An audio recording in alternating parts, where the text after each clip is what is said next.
Thomas Soto, 6h-9h sur Europe 1. Le débrief de la matinale, les temps forts de ce que vous avez entendu ce matin sur Europe 1. Hier soir, des migrants se sont donc introduits dans le tunnel sous la Manche. Le trafic des Eurostars a été fortement perturbé. Écoutez le témoignage de ce passager, il s'appelle Frédéric.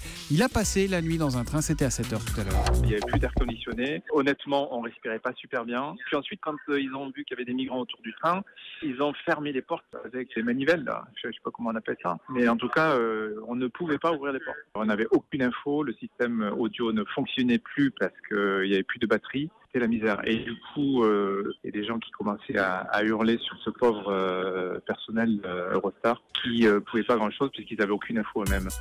Le juge antiterroriste David Bénichou était ce matin mon invité pour l'interview Vérité d'Europe 1. Il traque les terroristes au quotidien et il reconnaît que les contrôles discriminatoires ne régleraient rien. Écoutez-le, c'était à 7h45. Il n'y a plus de contrôle discriminatoire au sens délit de faciès. Ça n'existe plus. Il n'y a pas une tête de terroriste. Non, il n'y a pas une tête absolument pas. de Non, criminel. il faut sortir de ces clichés.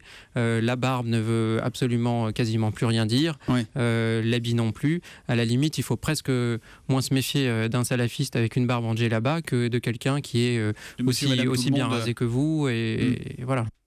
C'est un peu la surprise du jour. François Hollande fait son mea culpa dans le nouveau livre de Françoise Fresso, journaliste au Monde. Il reconnaît avoir pris des décisions qui ne sont pas de gauche et il regrette notamment de ne pas avoir mis en œuvre la hausse de la TVA dont voulait Nicolas Sarkozy. Extrait avec David Doucan du service politique d'Europe 1, c'était dans le journal de 8h de Michel Grossior.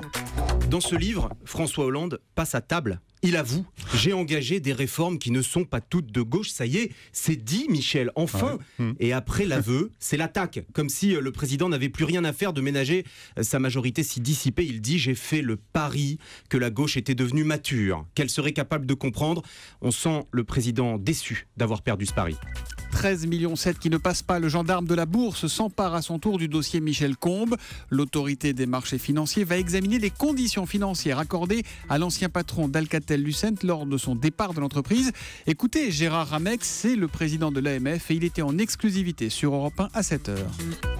La principale irrégularité possible, c'est d'avoir donné une information au marché qui peut paraître trompeuse, voire mensongère, puisque Michel Combes avait dit et laissé dire qu'en fait, il n'aurait pas d'indemnité de départ et qu'il partait en renonçant aussi à ses rémunérations variables. Or, la suite a prouvé que c'est l'inverse qui s'est passé ou qui va se passer probablement.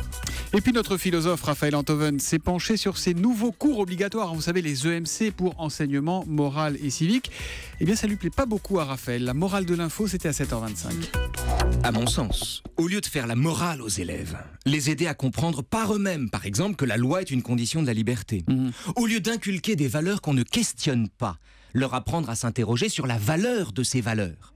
Au lieu de leur balancer des vérités, leur apprendre à douter de ce qu'ils pensent et à se méfier des réseaux sociaux. Bref, au lieu de ce machin qu'on appelle pompeusement enseignement moral et civique et qui marchera pas, étendre, pardon, je prêche pour ma paroisse, les cours de philo aux classes de seconde et de première pour commencer. Mais ça, malheureusement, c'est pas pour demain. Bon, et alors la morale de l'info, Raphaël? Il suffit pas d'être bien pensant pour bien penser. C'est facile à dire, mais c'est pas évident. Il suffit pas d'être bien pensant pour bien penser. Je vous invite à Sens, à 55 minutes de Paris, pour échanger avec nos jeunes collégiens sur ce beau sujet, écrit Nada Brun sur Twitter avec le hashtag matin. Toujours beaucoup de réactions à cette morale de l'info à 7h25 avec Raphaël Antoven.